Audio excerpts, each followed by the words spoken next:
Hey, ladies and gentlemen, welcome to the Evening Jones. I believe it should be saying that on the screen. My computer's running a little bit slow, so I'm not really getting all these things in real time like a true player should. But anyway, welcome to this here fine program. If you are watching at theeveningjones.com, what I need you to do is log in. Use your Twitter profile, your Facebook profile, whatever works, man. Go and get in that chat room. You can also then send in your questions. You can type them out. I put them up on the screen, relatively old-fashioned way in this burgeoning medium. Or if you got a webcam and headphones, like I got a webcam and headphones, then we can kind of like rap with it. You know what I'm saying? Like real familiar like. So we'll do this. I'll be here for an hour. I want to start off with a story. So I get off work on Friday and I'm going to go see Kanye. I know you guys have questions in the chat room about me going to see Kanye, and I will just get to those. But before we get there, I want to tell you about what happened to me before I got there. So I get off work, meeting up for dinner. So I called an Uber. I rode the Uber to work. So I'm going to ride the Uber downtown from the beach, get a little grub, walk up to the arena. And so the Uber, I call it. I get in the Uber. I look, and it's a dude in the driver's seat, and it's a woman in the passenger seat. And I don't really know what to make of that, but I go ahead and get in, and she's very friendly, and she does all the talking, right? And so she tells me what her name is and, you know, so forth and so on. And she introduces me to who I presume to be her man who's driving the car. And so she tells me that she's just there to, and I quote, just be supportive. As he drives an Uber. Like, she's not sitting in box seats at a baseball stadium while he plays first base. He's driving the Uber. And she says that she is there to be supportive. So did he get caught doing something while driving the Uber? Has she concluded that he could use the Uber as a way to do something? Like, what is the history here? Because let me tell you something. He wasn't a very good Uber driver. Like, just so you know. They took some old crazy route getting off the beach. He wasn't so gangster with it when it was time to change lanes. And see, one thing about Miami is if you're going to drive here, you got to be body when it's time to change lanes. And you got to be ready at all times because there's literally no telling what these motherfuckers will do. And there's none. I mean, there's no telling. No telling. And the problem is you live here long enough like I have, and I think I'm becoming part of the no telling. Like I am becoming that guy. But anyway, he was a terrible Uber driver. I think he was being made nervous by the fact that he had an overseer sitting there in the front seat with him. And by the way, I have been told that this apparently is a violation of the Uber terms and services. And I do believe that it is a violation. I ain't going to be the one to snitch on him. But I did think about that. Like, what if I get in the car and it's the two of them and like they trying to do something freaky? Right? Like I can get in the car. They got them childproof locks. You understand? I can be stuck in the back seat. Ain't nothing the player could do. You never know. So you can't just be having two people in the car. I have heard stories about women driving at night and having someone with them, which I totally understand. I personally wouldn't have a problem with that. Like I get it. But at the same time, while I understand why a woman might want that, it is also entirely possible that I could sit down in that car and she could look at me and say he rides with me at night because, you know, it's not safe. And I can say that I understand. And then next thing you know, we can make a couple turns and they might want to do something freaky. You know, so like I don't feel like you should be tag teaming and driving the Uber. I also feel like once it gets to the point where your woman is riding with you in the Uber? Like once that happened, I think it's a wrap, brother. Like maybe you just want to live like that for the rest of your life. I really don't have any answer for that. But I would say, according to the sensibilities that I have about these sorts of things, it's a wrap, bro. It's a wrap. You don't want it to be like that forever. You don't want to be overseen, surveilled. Plus, how she gonna make some money? Like I feel like while you drive Uber out here getting this bread and she riding with you, how about you get her in touch with the Uber recruiter or however it is that you got down driving the Uber and get her ass out there on the road and start bringing home some of this bacon too. Like maybe that's your best strategy. Then upon doing that, she will recognize how unfair it was that you were being surveilled in this process. Maybe that's it. Anyway, I suppose we can now move on to your questions. My computer's moving mad slow. Like, there are a few things more disappointing than when your Mac moves slow, because this isn't what it was supposed to be. Anyway, the first question, not a shot. How was the Kanye concert? So, as I told you a little bit about before, I went to go see Kanye West perform at the American Airlines Arena. Now, here's how I wind up going to see Kanye perform at the American Airlines Arena. I had seen that Kanye was going to be in town. And I had tried to go see Kanye at the Governor's Ball, but that got rained out. But I was like, I ain't really trying to pay twice to see Kanye. I already paid twice to see Beyonce this year. I wasn't paying twice to see Kanye. So Governor's Ball did wind up giving me back my money, but I forgot about the Kanye show by then, all that stuff, right? I just completely forgot. So one of my partners hit me up and was like, yo, I got 2 tickets if you want them to see Kanye. And he's like, they floor seats. And he threw a number out at me. And I'm like, all right, cool. I'll do that. Now, see, here's what you have to understand about the life that I live now. I had a pretty good idea what had happened there. And it turned out to be pretty much what I thought it was. My homeboy, he's in law school. Anyway, he meant to get, I thought that he had got 2 tickets and then decided that he didn't want to spend the bread. And then he called me. But it turned out that he got 4 tickets where he meant to get 2 tickets. And then he called me. Why? Because if you have expensive concert tickets and you need to call somebody who just has a couple hundo per ticket and who is into these sorts of things, I imagine for a lot of people, I would be high up on that list, right? This is thing people always got to remember. If you ever wind up coming up on some money, people ask you about money. You got to understand this, man. If you don't have money, the first place you look is to people who who have it, right? So once it becomes you, this is you the person they call. So I'm surplus ticket man, basically. And so he hit me and he said there were floor seats. I said, all right, cool. So I got him on the floor seat.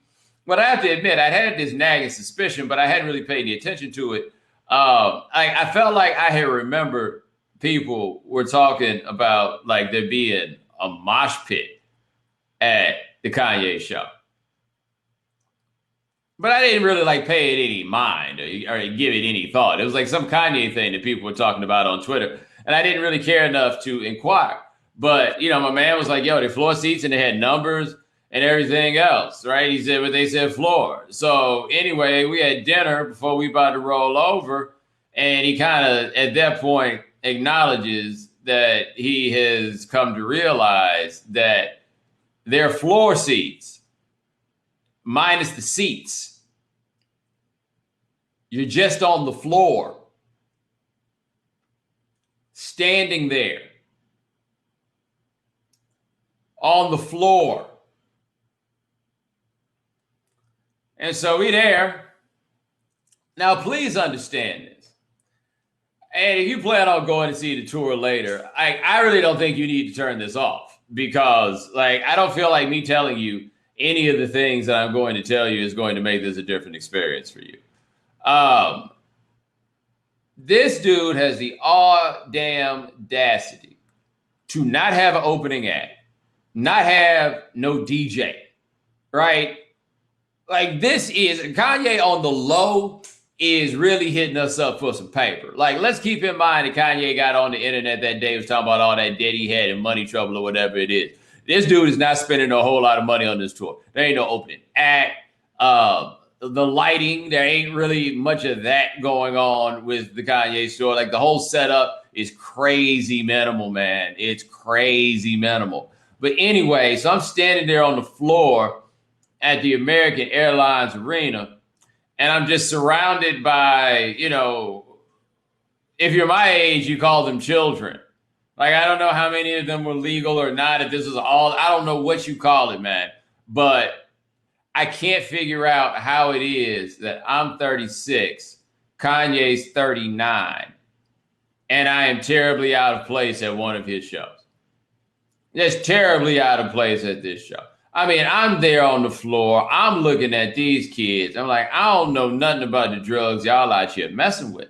I don't know anything about that, right? There was just so much going on. I'm like, so this is the Kanye crowd now. Like, it's very interesting that a lot of us been there with Kanye from jump, but we are not at this concert. We were not. Like, this is just like an entirely different set of people. And so there'd be a few grown-ups maybe scattered, and maybe they was up in the seats because they were smart enough not to wind up on the floor. My homeboy was kind of absent-minded when he purchased the tickets. But if the grown-ups were there, I didn't see where they were. Like, it was really primarily children.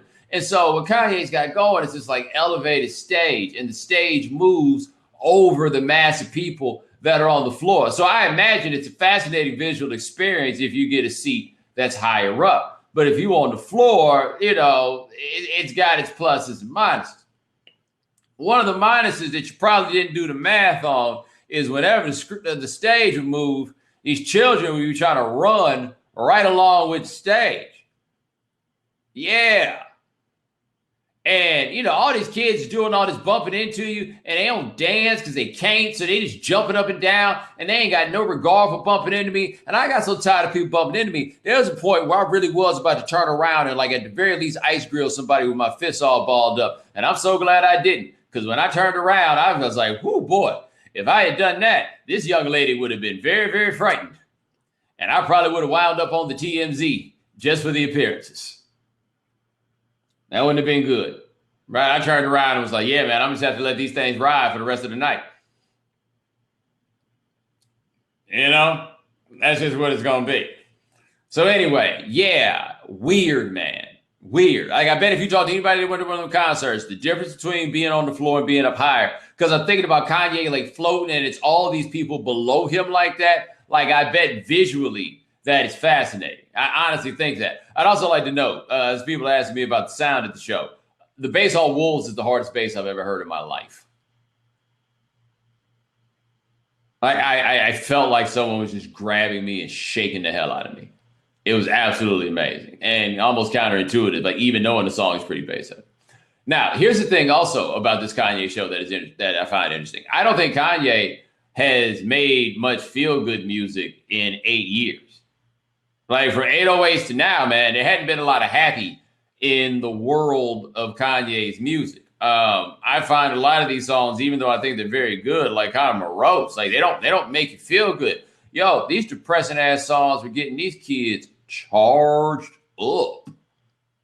I mean, charged up. There is very little of the early Kanye in the set. It's not there. It's really not there. Like, the first 3 albums, you're not really finding them. Not so much 808s either. Now, granted, this tour, he said he's going to play the whole album. But the thing about that, I wish I had known that before I got there, because this really ain't no whole lot of songs that you want to hear live. Well, at least not if Kanye going to be the only person there. Now, part of what is interesting about doing a Kanye West show is that, so since Kanye's not really rapping, you don't really have no hype. Like, he's at it entirely by himself. So he, by himself, the somewhat limited vocalist that he is trying to push a concert for Dolo.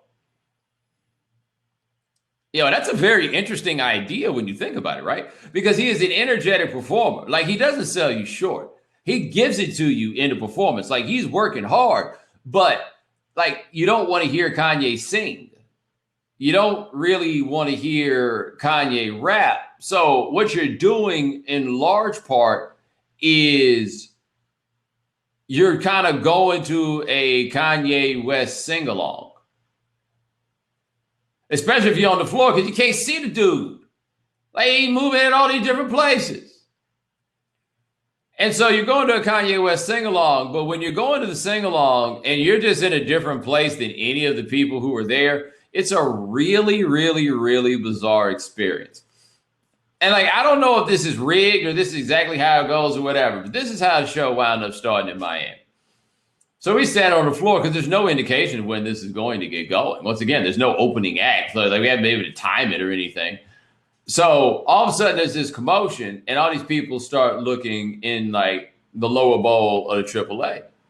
And I'm hearing the kids on the floor because I can't tell who it is. And I hear, oh my God, it's Chloe. It was like this cultish response. And I don't even know if it was Khloe Kardashian, but it was like this cultish response to the thought that they had seen Khloe Kardashian. And then all the attention is over there on these people, at these people looking at Khloe Kardashian. And then next thing you know, Kanye is on stage. Like, it was almost like a pickpocket scam. Like, somebody says, ooh, Khloe Kardashian, then you look over there and you ain't got no wallet.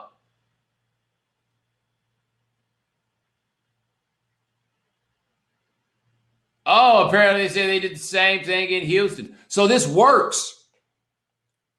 Like, this is what they're doing at these. Oh, they did with Travis Scott in Houston. Okay, that's how they playing it. Okay, so maybe it really was Khloe. I don't know. But the way that they were responding on the floor to the idea that it was Khloe Kardashian, I'm like, y'all know this is a rap show, right?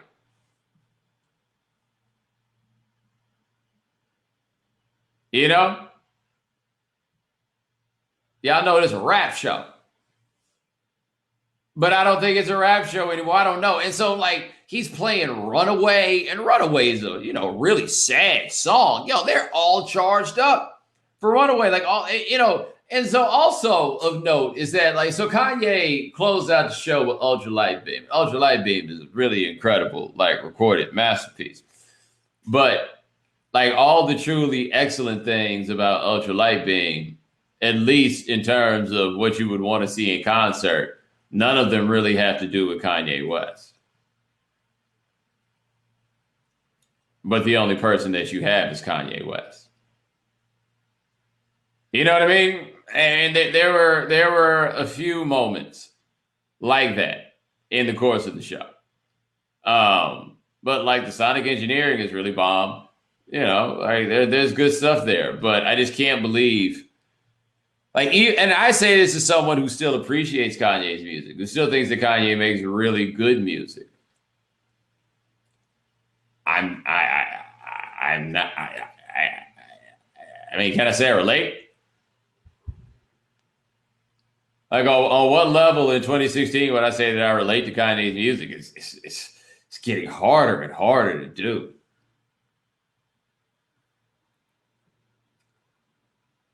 Appreciate the question. See what else you got here.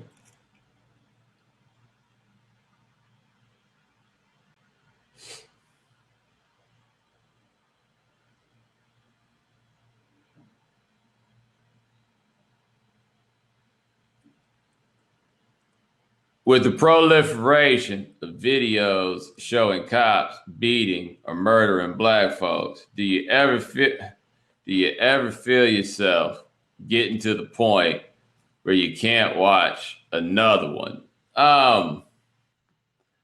So I watched the video from Tulsa. And as I think about it, I'm not sure the last time I watched one of the videos. And the reason I'm not sure the last time I watched one of the videos is I concluded a while ago that I wasn't getting anything myself personally out of watching these videos. It wasn't changing my worldview, number one. Like, what was going on in these independent cases was never going to be the thing for me. And the reason why it was never going to be the thing for me is like we're past the point of one observation changing what I think of the sample, right? I'd also reached a point where it didn't seem to matter. Like you're watching these videos and you keep hoping, like maybe this is the one that's gonna come around, or maybe this is the one that's gonna come around, or maybe this is the one that's gonna come around. And for me, it was just kind of like, nah, probably not. And if it is the one that's gonna come around, maybe I'll check it later, right? Like I think I'm down at this point to wait until we see what the discourse on a lot of these is going to be, and it becomes a matter of whether or not I need to watch it. But no, it's just not doing anything for me. I'm just not finding it to be helpful. I just don't, right? And so the Tulsa one, the thing that was so jarring about the one in Tulsa is ultimately how jarring it's not, because I guess I saw it and I didn't have any sound. I don't think anybody had any sound in watching it. But it's like the dude's up against the car, and 1 minute he's standing, the next he's on the ground. Like that was it. Like buddy just got popped. And that was that. Like that was the part about that threw me. But every time this happens, like and I understand this for a number of reasons. And I want to be clear. I don't like get upset with people about this. I think sometimes my patience with it can be a little thin, but I recognize that a lot of people kind of view me as somebody whose opinion they want or they want to hear from, when these sorts of things happen. And I think that part of it for a lot of people is they just want somebody who they believe will echo what they feel. Like not even necessarily what they think, but how they feel, because they see it as though how they feel is not really being heard, and that perhaps if I was the person to do it, then maybe something could go with it. And,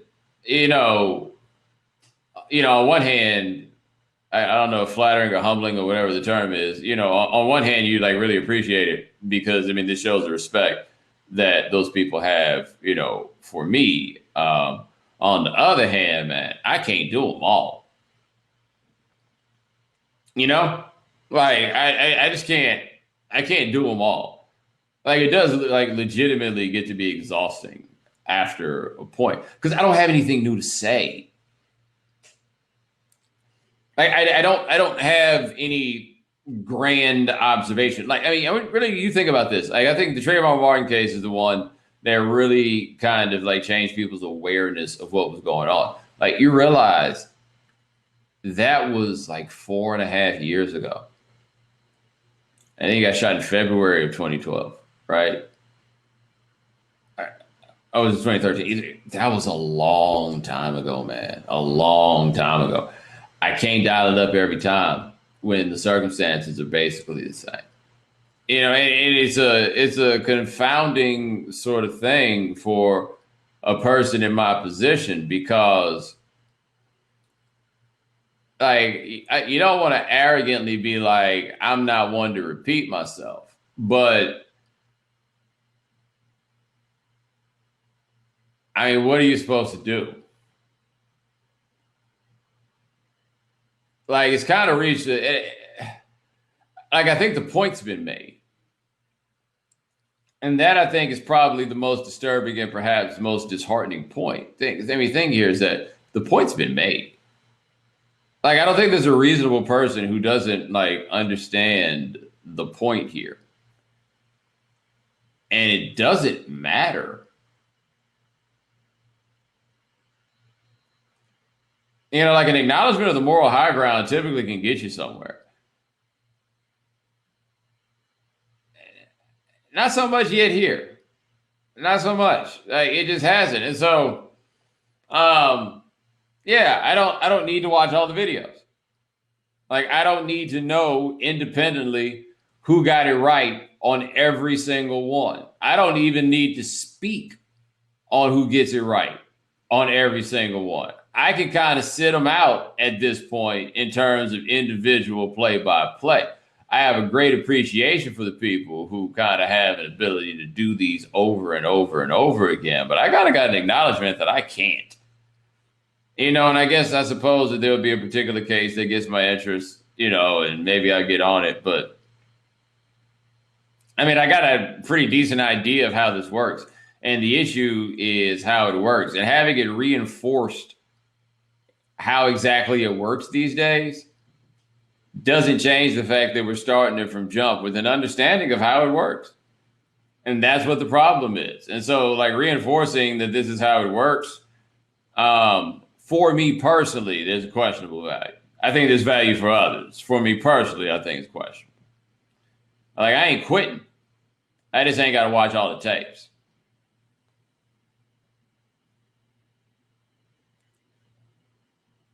Appreciate the question. Oh, man. They yawning is so impolite. My apologies.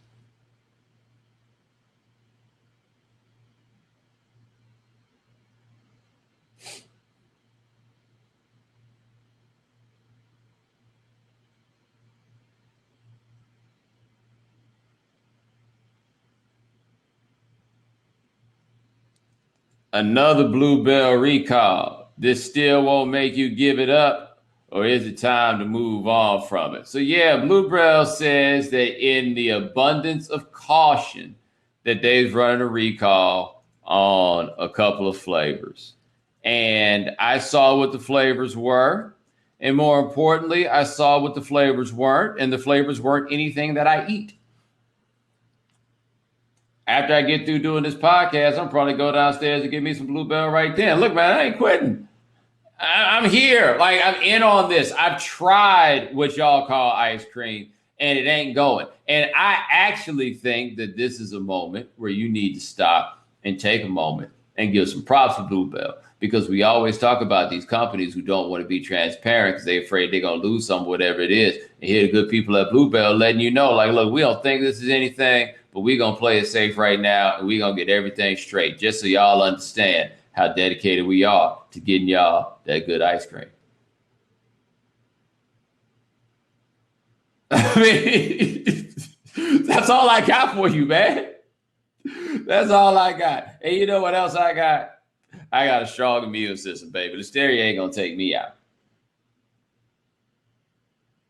Nah, nah, nah, nah, nah, nah, nah, nah, nah.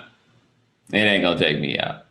I had some of that butter pecan last night, man. That shit was so good. I mean, it's so good. Why don't you guys understand how good it is? You know? So, like, every time something happened with the Bluebell, somebody want to come ask me, you still gonna rock with the Bluebell? The answer is obviously yes. It is, right? And maybe there's something that's going to make me stop, but you're not going to have to ask me, because you're going to be able to open your window and you'll be able to hear me cry if I have to quit. But I ain't quitting. Not yet. Not now. Black Dynamite talking about you mad country for that butter pecan. You go get on that butter pecan. You ain't never gonna call me country or nothing else again in your life. You're gonna be like, yo, this is the best ice cream I've ever had in my life. Somebody here talking about that I rock with Ben and Jerry's. Good for you, you up north hippie. We from the country, and around the country, we do the Bluebell, and ain't nothing beating it. It's simple as that. Ain't nothing beating it. And for all I know, Listeria is like the 12th herb and or spice. And if that's what it is, I mean, by now, I feel like I developed an immunity.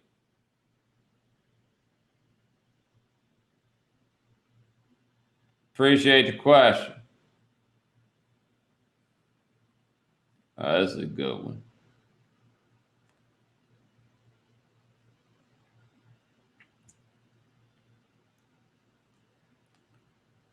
Why do people think creating The Wire makes David Simon a spokesman on Black anything? So I watched this. Oh, damn, I accidentally took it off screen already. I watched that conversation kind of play out on Twitter. And that was very, very, very, very, very interesting to me. Here is why it was interesting to me. It was interesting to me because David Simon traipsed his way into something that I always think is discussed not enough. And that is white people and a literary license to use the word nigga. A literary license, right? And so what I mean by literary license is David Simon, who wrote very many characters who said nigga on television that many of us found to be rather delightful. All right? David Simon tells a joke that involves the word nigga. People see white man David Simon saying nigga. Don't get to the joke or the context.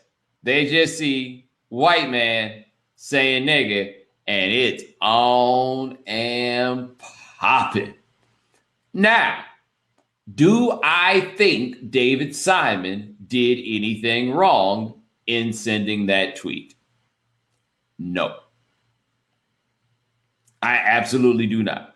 I thought it was pretty funny, actually. And I knew what he was doing, right? I'm not an absolutist about it in that sense. Like, I ain't about to be yo nigga. But I think that there's some literary license to use it as such.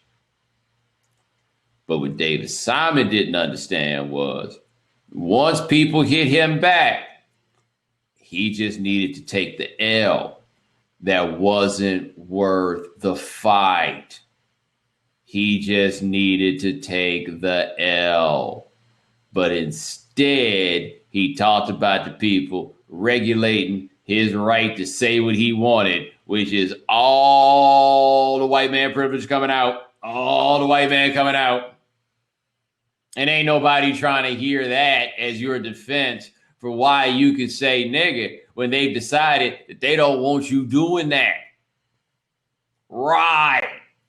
And so it just gets ratcheted up. And I think he got himself out there basically talking about his credentials and being allowed to do these things. And I just can't believe that there was nobody there in David Simon's life to be like, yo, man, sometimes you just gotta take the L. I can't understand why he simply wouldn't take the L. Hold on one second.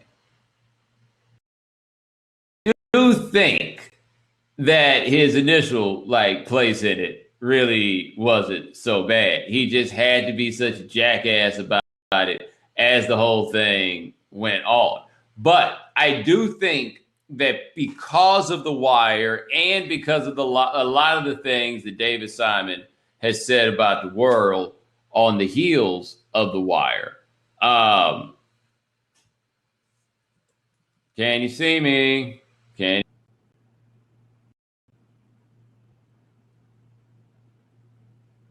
All right, I am back, and I apologize. Anyway, yeah, not a great play, David Simon. I suppose I should move on now.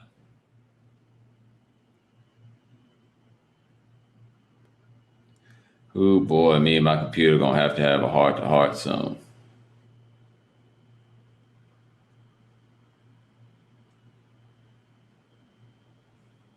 All right. With the passing of Shawty Low, what influence do you think D4L had on hip hop? Now, let me ask a question. Why is it that whenever somebody dies or something like this, everybody needs to talk about the influence that somebody had on hip hop? Like, can it not be enough for us to say that we enjoyed the music?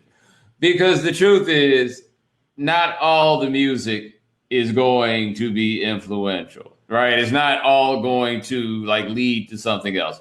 Sometimes people have a nice, cool little period of time where they got a roll and their little sound is popping, and then their little sound goes away, right? And so there's this little run, the snap music, right? And I remember that the Laffy Taffy song had come out, and I had heard it, but I mean, I wasn't really rocking with it. That was a little bit out of line with, what I was about. But I wasn't like in Atlanta at the time. I was living in North Carolina. So in 2005, I came down to do some work, and I'm at, I think it was a fashion show, a stuff show. I can't remember, but it was at Morehouse during their homecoming week. And I'm standing on the gym floor, and there's a bunch of students in the spot, and they started playing some of that snap music, and they started doing that 1, 2, 3, like all that snapping. And I mean, I'm 25 at this point, and I'm looking around like, yo, what did I miss? Because I have no idea what is going on here. Like, none.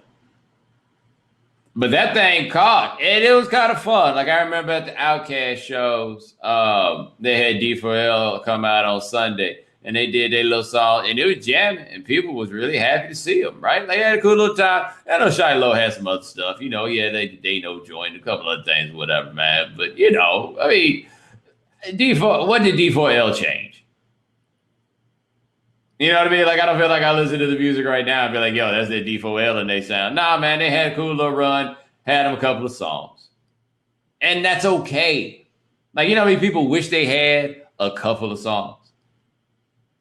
A couple of songs. Like, you think about what a big deal it is. If you stumble across it, whatever the means are that it happens, that if you make one song that touched, like, a small group of people, let alone, like, a generation of people, you get one of those, man, you won.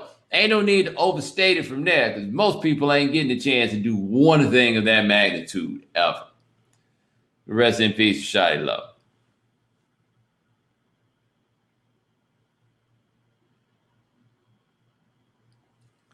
Appreciate the question. Let me see what else we got here.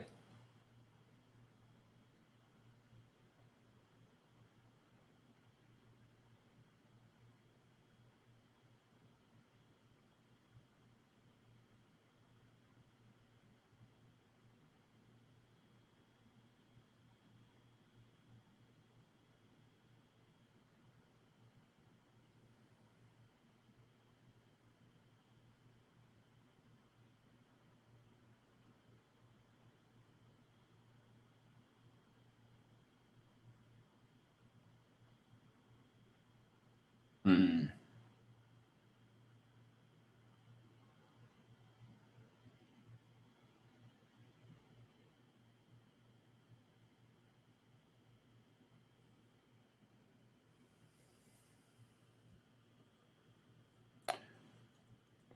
Where does Don King dropping the M bomb at the Trump rally rank in the wildest moments of the presidential campaign?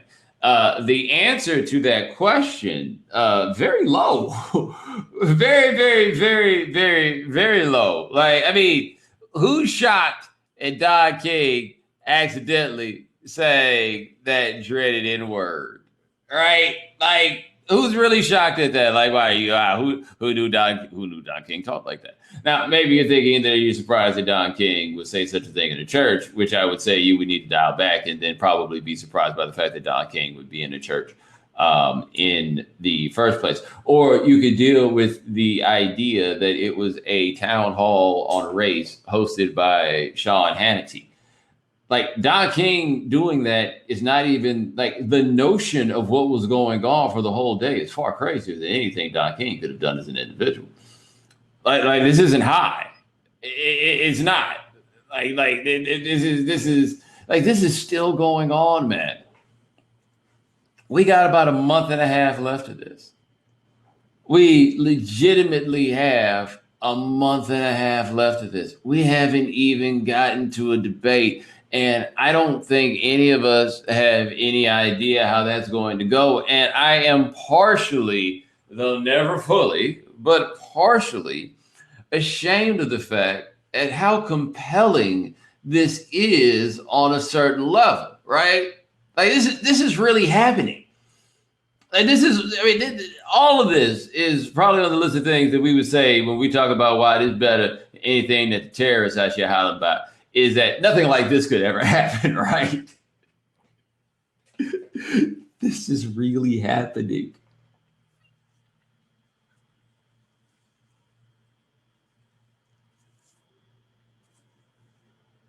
What are we gonna do, guys? I mean, that's all I can say. Like, what are we gonna do? What are we gonna do? By the way,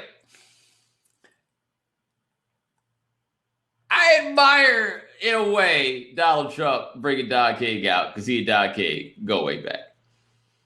On the other hand, I am amazed at the idea that Donald Trump is like, yeah, Don King, it'll be great. It'll be great. No, there'll be nothing surrounding that. But then there are the people who, like, in talking about Don King and writing headlines that are like convicted felon.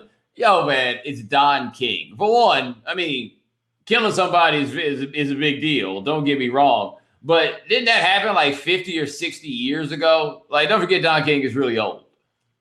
Like, this happened quite a while ago. I don't think Don has killed anybody recently. But it's Don King. Like, we know who Don King is. Like, if somebody had Mark Wahlberg speak at a political rally of some sort, I don't think the New York Times would be sending a tweet of a headline talking about Mark Wahlberg convicted felon. Like it or not, that's just what it is. But Don is amazing. Like, the thing about Don, you have to understand is, one, Don is really, really, really smart. Like, Don is on that Bobby Knight kick is what happens when the smartest person in the room is also the biggest and the readiest to fight. Like, how does that go? Don King has fit that description for many, many years. Many, many years. And it's 2016 and Don King is talking at a town hall hosted by Sean Hannity, where Don King said the N-word in church. I repeat, this is really happening.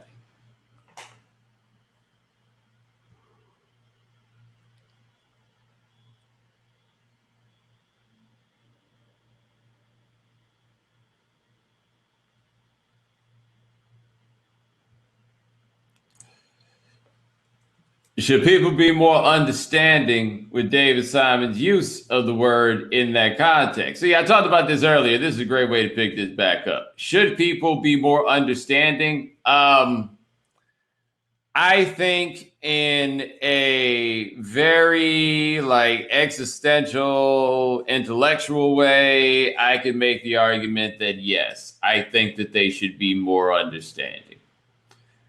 But if they not, they not. And I ain't about to go down to the wall. I ain't about to go to the wall to fight for David Simon's right to like tell jokes involving the N-word. I just don't have the energy for that. That ain't what it's about to be. So like maybe, right? I think that there's a legitimate point to make. It's entirely possible that yes, people should just cut David Simon some more slack and allow him a little more latitude. And I mean, like I say, I say this as someone who cuts him the slack and allows him the latitude, right? Like I say this as that person. Hey man, the other people ain't trying to hear it. You just gotta let that ride. It ain't a fight you want, homeboy. You just gotta let that one slide. I really don't understand why he couldn't find a place in his heart and soul to just let that one slide. Letting that one slide would have made his life so much easier. For some reason, he just couldn't let it slide. He needed to write an op-ed pronto. Like, he needed to write a bomb think piece about, like, everything. All of it. He needed to do the bomb think piece.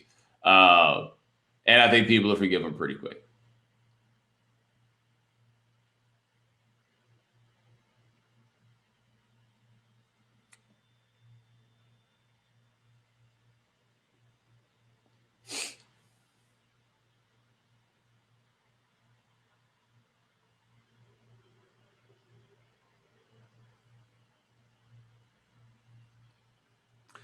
How would you approach moderating this first debate if you were Lester Holt?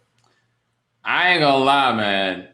I'd be really torn. Because, see, the thing is, I could never be Lester Holt because I think there's some decisions and concessions that you have to be willing to make that Lester Holt is willing to make that I am probably not willing to make. Which is to say, there's a good chance I might have been more inclined to handle that debate less with the style that you'll probably get from Lester Holt and more with the style that you got from Larry Wilmore at the Correspondents' Dinner.